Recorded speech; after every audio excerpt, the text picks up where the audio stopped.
அந்த பாவ மன்னிப்பின் வெற்றியை உனக்கு கொடுத்தோம். எந்த பாவ மன்னிப்பு? முன்வினை பின்வினை. எனக்கு சட்டம் போட்டிருக்காங்க ஐயா, மற்ற கோட்பாடுகள் இருந்து எதையும் கொண்டு வரக்கூடாது. ஐயாவுக்கு தெரியும், குரல்ல சொல்லிட்டு வளவளன்னு அடிப்பாரு. இப்ப நான் எடுத்து கொடுத்துட்டா குரல் வசனத்தை. மற்ற மார்க்கங்களில் உள்ள, அதாவது மற்ற நம்முடைய பல பண்பாடில் உள்ள தமிழ் முனிவர்களுடைய சத்தியத்தை எடுத்து கொடுத்து விட்டால் இப்ப ஐயாவே அடிப்பாரு, இந்த தம்பி அடிப்பார். இவருக்கு வேதத்திலும் குரானிலும் ஒருவேளை தெரியாம இருக்கலாம், அவருக்கு தெரியும். நம்முடைய தமிழ் புலவர்கள் ஆதி முதல் நம்ம எல்லாரும் யாரு? தேவனுடைய மக்கள், திருவிடத்தில் வாழ்ந்தவர்கள், திராவிட நாடு என்று சொல்லப்படுகிற நாடு முழுவதும் ஒரு நாள் இன்றும் கூட திருவிடத்தில் இருக்கிறது. அதாவது பரிசுத்த பூமியில் நாம் இருந்து கொண்டிருக்கிறோம். இந்த பாண்டிய நாடு, இந்த தலம் என்னுடைய முன்னோர்களோடு ஆளப்பட்ட காலத்தில் பரிசுத்த நாடாக இருந்தது.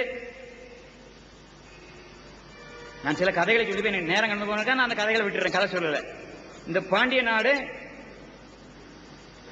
ஐயா சொன்ன சமூகத்தாரால இங்கே இருக்கப்பட்ட குளத்துக்குள் நம்மளெல்லாம் அவங்களெல்லாம் ஒடுங்கி இருந்து குளத்தை சுற்றி மிலிட்டரி வச்சுட்டு இந்த பாண்டி ராஜ்யத்தை அழிச்சு போட்டானுங்க. அன்று முழுவதும் நம்மள கிறிஸ்தவர்களாக தான் இருந்தோம், முஸ்லிம்களாக தான் இருந்தோம். வேற ஒரு மதத்தில் நாம இருக்கல, வேற ஒரு மதத்துக்கு சட்டமே இல்லை. யூத வேதத்தை கடைபிடித்து நீங்க இங்க இருக்கிற முஸ்லிம்களும், இங்க இருக்கிற கிறிஸ்தவர்களும், இங்க இருக்கிற மற்ற மதத்தார்களும் யூத வேதத்தை கடைபிடித்து தேவன் ஒருவர் என்று சொல்லிக்கொண்டு அவருடைய நாமத்தை மாத்திரம் புகழ்ந்து போட்டிக் கொண்டு இருந்தோம். இந்த அக்கிரமக்காரர்கள் வந்து அவங்களுடைய சுய தேவைக்காக இந்த நாட்டை கொள்ளையடிக்க வைத்து நம்மளை எல்லோரையும் அடிமையாக்கி போட்டார்கள். அந்த அடிமைத்தனத்திலிருந்து முதலாவது நாம் மீளணும். இரண்டாவது ஆத்மீக துறையில் அடிமைத்தனத்தை மீளணும். இங்க சொல்லப்பட்டது 48:2 முகமது ஐயாருக்கு முன்வினை நீக்கப்பட்டது, பின்வினை நீக்கப்பட்டது. அதற்காக அவர் அறிக்கை செய்தார். இது யாரும் மறுக்க முடியாது. ஹதீஸ்ல சொல்லுது, எனக்கு ஹதீஸோட நம்பர் ஞாபகம் இல்லை, அதனால மன்னிச்சுக்கிடுங்க. அவர் முகமதுடைய உள்ளத்தில் இருந்த கருப்பான ஒரு வஸ்துவை எடுத்து போட்டு அவருடைய உள்ளத்தில் இறைவன் பரிசுத்தமான, அதாவது வெண்மையான ஒரு வஸ்து வைத்து அவருடைய இதயத்தை மூடினார் அப்படின்னு சொல்லப்பட்டிருக்கு. அதாவது சுண்ணாம்பு அடிக்க கீழே அவரு. இப்ப நண்பர்கள் பேசிக் கொண்டிருக்கும் போது ஒண்ணு வெள்ளையாக்கணும்னா கல்லறையில் என்ன செய்வாங்க? சுண்ணாம்பு அடிப்பாங்க.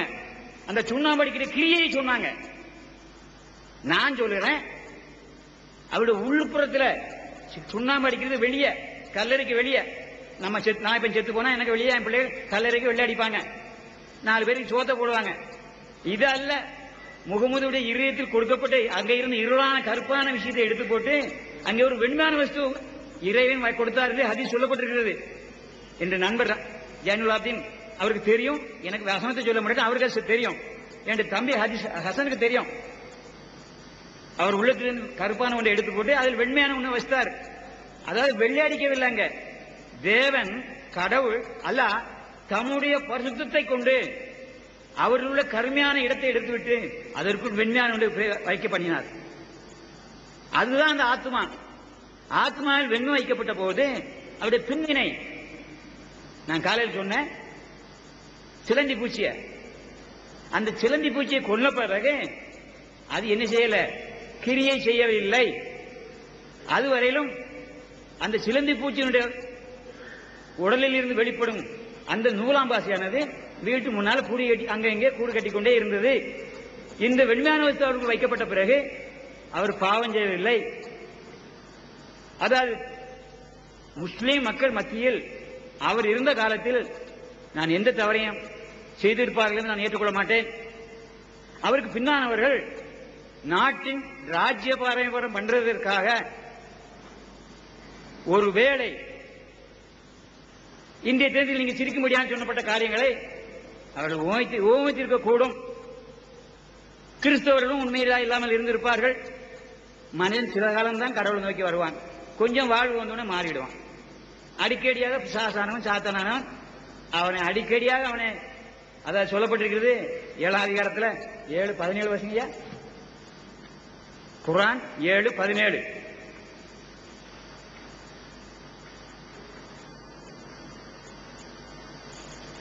யார் வேணா வாசிக்கலாம். நான் இவர் தான் வாசிக்கணும், அவருக்கு கண்ணடியில சரியா, அதனால கொஞ்சம் கஷ்டப்படுறாரு. நீங்க கூட வாசிக்கணும், வாசிக்கலாம்.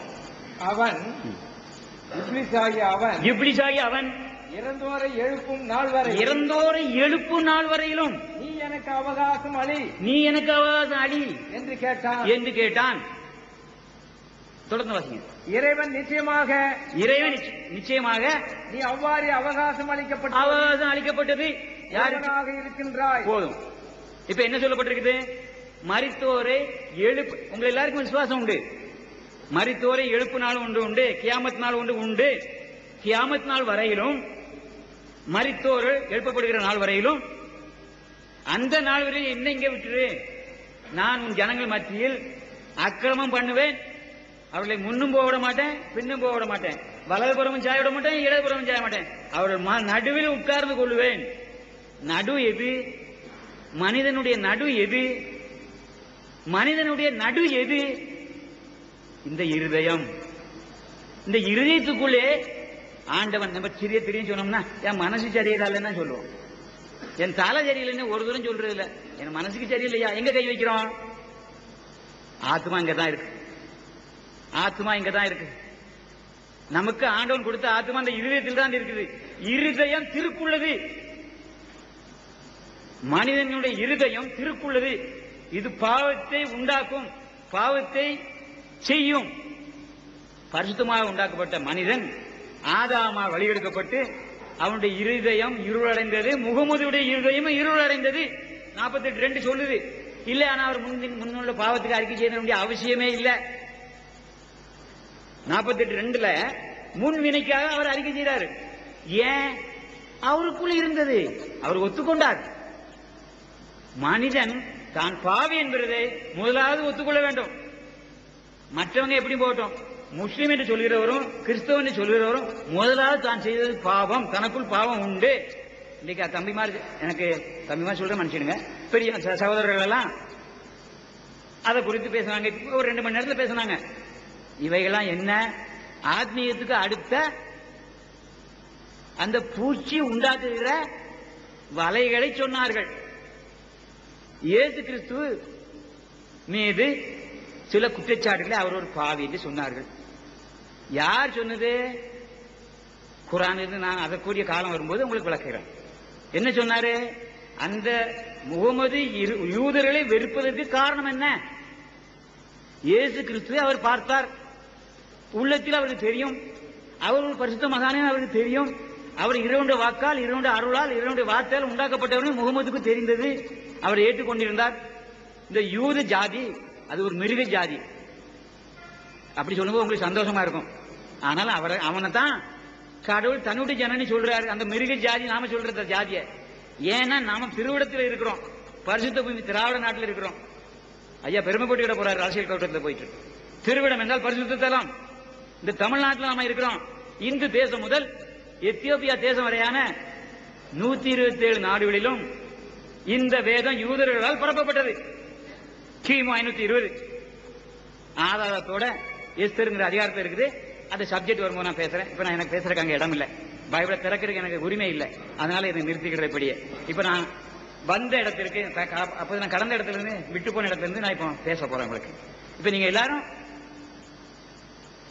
முடியுமானா ஆண்டவர் ஒரு முறை தொழுதுகிட்டு நீங்க செய்யணும்னா ரொம்ப நன்மையா இருக்கும். எங்களுக்கு அறிமுடி செய்யல, உங்கள் உள்ளத்திலே ஆண்டவர் ஒரு முறை தொழுது கொள்ளலாம். Praise the Lord. Hallelujah. Hallelujah. Hallelujah. ஸ்தோத்திரம் கர்த்தாவே, உம்மை துதிக்கிறோம் சுவாமி. நம்ம காலையில பேசின இடத்துல இருந்து தொடர்ந்து போறோம். இப்போ குர்ஆன் 12, 23, 53 2 வசனங்கள். குர்ஆன் 12 அதிகாரம் 53 வசனத்தையே முதலாவது படிக்கிறேன். அன்றி நான் பரிசுத்தமானவன் என்று என்னை நானே புகழ்ந்து கூற வரவில்லை. என்னை நானே பரிசுத்தவான் என்று புகழ்ந்து கூற வரவில்லை. இப்படி சொல்றார் யூசுப். ஏனென்றால் என் இறைவன் அருள் புரிந்தால் அன்றி, என் இறைவன் எனக்கு அருள் புரிந்தால் அன்றி, மனிதனுடைய மனம், என்னுடைய மனம் பாவம் செய்யும்படி தூண்டக்கூடியதாகவே தூண்டிக்கொண்டே இருக்கிறது. என்னுடைய இறைவன் எனக்கு அருள் புரியாவிட்டால் என்னுடைய இருதயம் பாவம் செய்யும்படி, இந்த இப்லீஸ் என்ற சாசானவன், இந்த கருப்பானவன், மரணத்துக்கு சொந்தக்காரன் என்னுடைய இருதயத்தில் எப்பொழுதும் உறுத்திக் கொண்டே இருக்கிறான். இதை செய்ய பக்கத்தில் இருக்கிற கைக்குட்டியாவது வெளியே எடுத்துட்டு வா, அது கையில இருக்க பேனாவையா திருடிக்கா, வேற ஏதாவது அதுக்கு மேல உள்ள காரியத்தையும் செய்ய. சின்ன ஊசியில இருந்து அனைத்து காரியத்தையும் செய்ய முடியும் உள்ளத்துல தூண்டுறான். இப்ப எனக்கு கூட சில சமயத்துல தப்பு ஒண்ணு வரும். அப்ப நான் நினைப்பேன், இது செய்தா என்னன்னு என்ன கேட்பாங்க. அப்ப நான் சொல்லுவேன், இந்த துண்டு ஒண்ணு போட்டிருக்கையா, வெள்ளையா, வெள்ளை சட்டையும் போட்டேன், வயதான் 63 கடந்து போச்சு. இன்றைக்கு போயிட்டு நான் போயிட்டு ஒரு சபையில சொல்ல முடியாத காரணம், நான் ஒரு தவறை செய்ய போயிட்டேன். மனிதன் என்ன சொல்லுவான் என்னை பார்த்து? அவன் அக்கிரமம் தான் பண்ணிட்டு இருப்பான். அவன் 3 கொண்டாட்டிக்காரனா இருப்பான் அல்லது 4 கொண்டாட்டிக்காரனா இருப்பான். அவன் என்னை பார்த்து சொல்லுவான், இது உனக்கு தகுதியா? நான் எதுக்கு பயப்படுறேன்?